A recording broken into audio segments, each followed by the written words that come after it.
Good afternoon.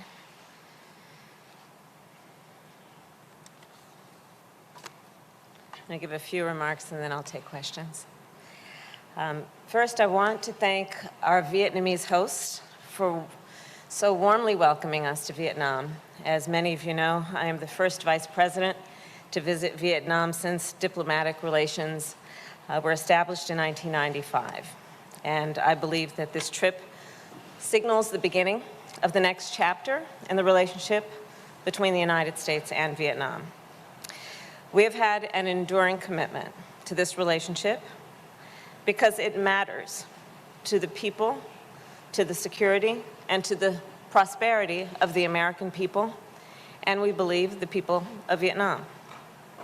In fact, our cooperation on a whole host of issues today shows that the trajectory of our relationship since the normalization has been nothing short of remarkable when we think about where we have been, where we are, and where we are headed. Now we are strengthening our partnership. Together, we will take on the traditional issues and challenges, and we will take on those of the future, seeing within those challenges also the opportunities that we have to forge new aspects of our relationship. First, I know that the COVID-19 surge is the #1 issue for the Vietnamese people right now, as evidenced by the trip we took recently, just this afternoon, to the National Institutes of Hygiene to deliver 1 million vaccines from the United States to the people of Vietnam on top of the 5 million that we've already shared.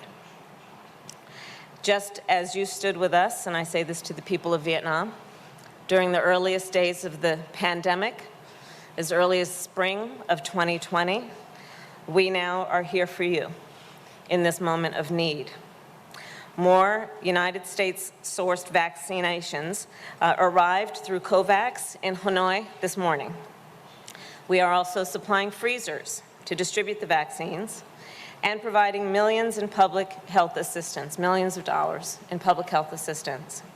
And we opened a new CDC Southeast Asia regional office.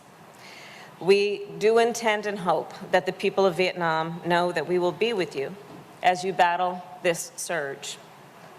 Even in the midst of the pandemic, we will continue to partner together to strengthen our economic ties. For example, during our meetings with the officials and leaders here in Vietnam, I advocated for a reduction of tariffs on American agricultural goods, and there was a positive reaction. And we're looking forward to following up on that conversation. We also launched initiatives that will help Vietnam transition to a more digital economy and that will help grow women and ethnic minority-owned businesses. As part of our economic partnership, we have also reached agreements about the importance of addressing the climate crisis and collaborating toward a clean energy future. In addition to the extensive conversations that I've had with the leaders of the Vietnamese government, I've also had conversations with young leaders who are working in the community on this very issue. We launched, as part of our initiative on working together in partnership on the climate crisis, the Mekong Coastal Habitat Conservation Program to help with issues that are impacting the Mekong Delta region. And I welcomed Vietnam in joining the Agricultural Innovation Mission for Climate, because we know we need to accelerate the adoption of climate-smart agriculture. And in fact, I had extensive conversations also with the Prime Minister yesterday about the connection between that technology and the work that we are doing in the United States in terms of space program. And the Prime Minister expressed a real interest in working together with us, understanding that part of that program would include what we can do around satellite technology, helping farmers in terms of predicting weather cycles. We all agree, and certainly the UN published the report in the last couple of weeks, that the climate issue has reached crisis proportions when, as we all know, the United Nations issued a report with broad global consensus that by the year 2030, we could see temperatures rise as much as 2.7 degrees Fahrenheit. And the crisis then is urgent, and we are proud to stand with Vietnam and other partners and allies around the globe in meeting this moment. Throughout my visit here, I also reaffirmed the commitment that the United States has to our common vision for a free and open Indo-Pacific. The United States will continue our high-level security cooperation in support of a strong, prosperous, and independent Vietnam. And we will continue to work with Vietnam to push back against threats to freedom of navigation and the rule-based international order. I also raised the issue of human rights in my meetings and made clear the importance that the United States places on human rights. We will always be true to our values and will not shy away from speaking out, even when those conversations may be difficult to have and perhaps difficult to hear. When we talk about opening up the next chapter, we also are very proud that during this trip, we were able to sign a lease for 99 years to establish the United States Embassy here in Hanoi. And we take as a point of pride that it is a 99-year lease as evidence of our enduring commitment to the partnership we have with Vietnam. In the same vein, our commitment, as I've said at the beginning of this trip, is in full appreciation and pride of the role of the United States as a member of the Indo-Pacific region. Understanding that Southeast Asia is at the seat of this region and that the country of Vietnam holds a particular importance and significance to the United States, as does the first stop on this trip, which is when we were in the country of Singapore. Whether in Singapore or Vietnam, Southeast Asia or the Indo-Pacific region, the United States intends to strengthen our participation and partnership with our partners and allies, and further and strengthen our interests in a way that is collaborative, meeting the challenges of the moment and the challenges of tomorrow together. Throughout this trip and in many meetings with government officials, business leaders, or civil society, I was reminded about just how much potential there is in this region, and dare I say, the potential that we all have when we have the ability to see what is possible and then have the ambition to achieve what is possible around common interests and common goals. We know it matters deeply to the well-being of the American people that we maintain and strengthen these partnerships, and that's why in the years ahead, we will be coming back time and time again as we follow through and chart this next chapter in the partnership and the relationship we have with the spirit of understanding that it is mutually beneficial and that there is much that we can do together. With that, I'll take questions. Our first question will come from Win Kane from Toi Che.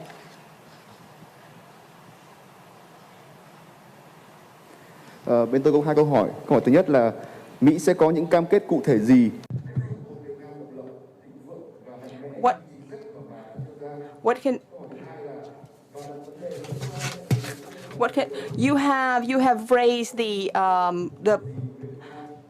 You have raised the question about the partnership between the U.S. and Vietnam to the strategic level. Could you please collaborate with us, share with us what you mean by that? Any details you could share with that?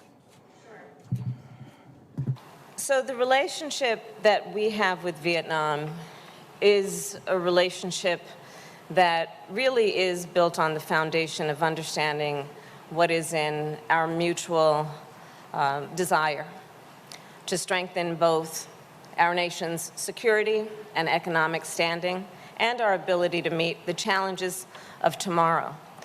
As I said, there were extensive conversations and a joining of perspective during the meetings that we held here, and particularly yesterday with Vietnamese officials, where we talked, for example, about the issue of COVID as just the current example of a global public health crisis and what we can do together to join forces to not only deal with the current moment, as I've said and previously mentioned, the issue of vaccines and what we can do. Vietnam helped the United States out around PPE. We are helping Vietnam with vaccines, but also what we can do together to be prepared. We call it preparedness for the inevitable next pandemic.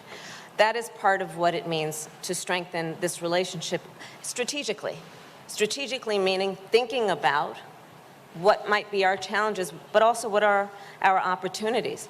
For example, we also spent a lot of time talking about what we can do together as it relates to the supply chain and how we understand and know that, one, there's a connection between a global public health crisis like COVID and the production then of necessary goods and how that can have a global impact on economies, but also the workforce. We talked extensively, for example, about what that means in terms of increasing the strength of our workforce, but also increasing the strength of our supply chain. So those are some of the many examples, but again, going through the list, it relates to that. It relates to what we can do together on the issue of climate. I will tell you that it was a very productive and in-depth conversation about how we share the concerns. You look at the Mekong River and what is happening in terms of erosion there. We're seeing the same kind of issues in the United States and what we can do together. That's both about an investment in innovation and technology and also thinking about how we can grow our economies around thinking about things like renewable energy. So that's what that conversation was, and those are examples of what it means to strengthen the strategic relationship. Our next question will come from Alex Jaffe of the Associated Press. Hi. Thank you, Madam Vice President. Before I get to my question, I think it's important to follow up on the Havana syndrome incident that delayed your travel here. Do you have any sense of who was behind that? And considering that these incidents have happened all over the world over the past 5 years, what do you say to diplomats that are concerned for their safety? And is the U.S. doing anything to address that situation? And then I have a follow-up on Afghanistan. Okay. On the issue of the health incidents, and we call them anomalous, as you've mentioned, health incidents, I will tell you that we're looking into it. And I'm not able to share much more at this time, but on your point about embassy staff, I met with them today and then also saw them yesterday during the lease signing ceremony. And I will tell you that the people who work in our embassies, be it here in Mission Vietnam or around the globe, are some of the most courageous and selfless public servants that you can meet. I talked with them extensively about the importance of their work and also a recognition of the sacrifice they make. For example, during the last year and a half around the COVID crisis, many of them sadly were unable to go home even when they lost family members to COVID. We talked about the significance of their work in doing the groundwork that we need to do around the globe with our partners and our allies of strengthening the relationships around people-to-people ties and relationships. And that is the work they do, and their safety and security is one of the highest priorities. Just on Afghanistan, because you yourself have said throughout this trip that the evacuation is at the top of mind for most Americans. So when we're talking about the evacuation, how does the U.S. measure success? I mean, what does the completion of that mission look like? Is it a matter of simply evacuating all Americans? Is there a number of Afghans that we're hoping to evacuate? And with that in mind, now that we're seeing that there are terrorist threats against the Kabul airport, there's sort of an increasingly difficult security situation there. Can you affirm that Americans are safer today than they were before the U.S. withdrew from Afghanistan? As I've said before, and as you've noted, our highest priority right now is evacuating American citizens, evacuating Afghans who worked with us, and Afghans who are at risk, with a priority around women and children. And we have made significant progress in that regard. I believe it's since August 14th, I believe, we have evacuated over 80,000 people. And as you know, each day and night, we continue to evacuate thousands of people, understanding that it is risky for them to be there. It is a dangerous and difficult mission, but it must be seen through, and we intend to see it through as best as we can. Thank you. Our next question will come from Jenny Leonard from Bloomberg. Thank you, Madam Vice President. You spent part of your day today, I'm over here. Oh, hi. Thank you. You Sorry. spent part of your day today with civil society leaders and discussed their efforts to increase human and political rights in this country. And during this trip, you've spoken about how Vietnam is a key partner as the U.S. Pursues a vision of a free and open Indo-Pacific, as you just reiterated. Freedom House, however, rates Vietnam as not free, citing increasing arrests of journalists and human rights activists, restrictions on political activism, and a lack of democracy. So my question for you is, given that Vietnam and China have very similar political systems, what makes Vietnam a key U.S. partner and China a threat to the region? And then, did you get any commitments in your meetings with government leaders to secure the release of Vietnamese dissidents or any other tangible result?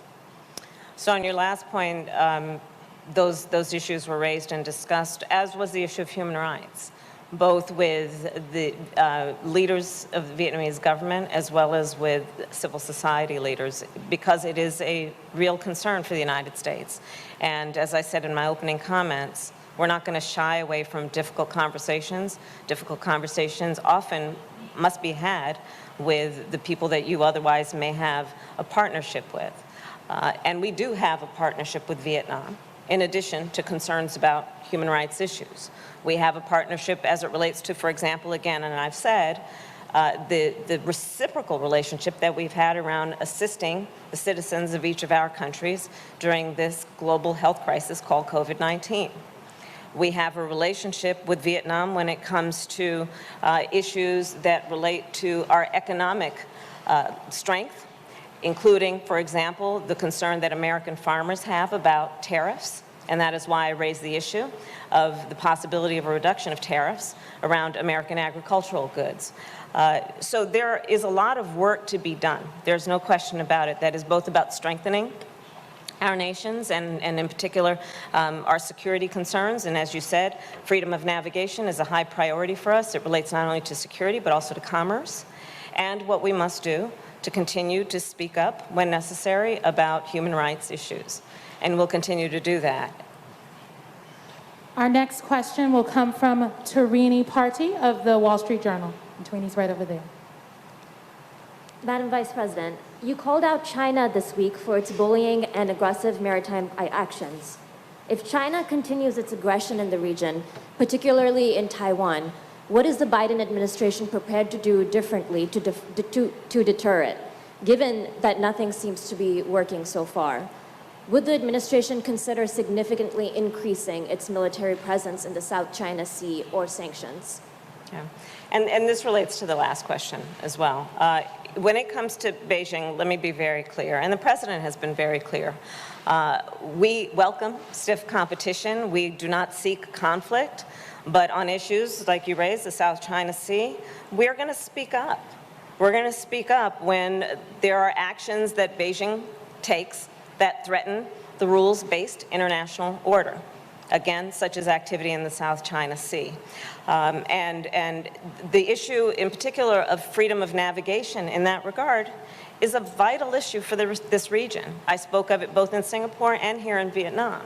And we are going to continue to do what we can to make sure that we stay committed to our partners and our allies on these important kinds of issues. But our policy is much broader than the South China Sea.